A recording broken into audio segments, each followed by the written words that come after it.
আপনার চেহারা নূরের মতো উজ্জ্বল হয়ে যাবে শুধুমাত্র যদি একটি আমল আপনি করতে পারেন। অজু করার সময় পানি যখন আপনার চেহারায় দিবেন, আপনার চেহারায় পানি দেওয়ার সময় শুধুমাত্র একটি দোয়া আপনি পড়বেন, আপনার চেহারা থেকে মেস্তা, ব্রণ এবং চেহারার বিভিন্ন রকম কালো দূর হয়ে যাবে এবং চেহারায় সৌন্দর্য এবং লাবণ্য ফুটে উঠবে এবং চেহারায় যেন নূর চলে আসবে ইনশাআল্লাহ। অনেকে দেখা যায় সুন্দর কিন্তু দেখতে ভালো লাগে না, কিন্তু অনেকে কালো কিন্তু তারা দেখতেও ভালো লাগে।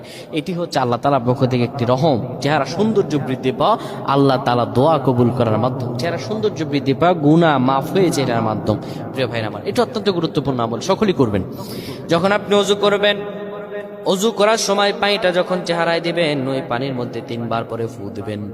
আল্লাহু নূরুস সামাওয়াতি ওয়াল আরদ আল্লাহুম্মা ইগফিরলি, আল্লাহু নূরুস সামাওয়াতি ওয়াল আরদ আল্লাহুম্মা ইগফিরলি। এই দোয়াটি 3 বার পরে সেই পানির মধ্যে ফু দিয়ে পানিটা চেহারার মধ্যে লাগাবেন। আমার আল্লাহ আপনার চেহারার মধ্যে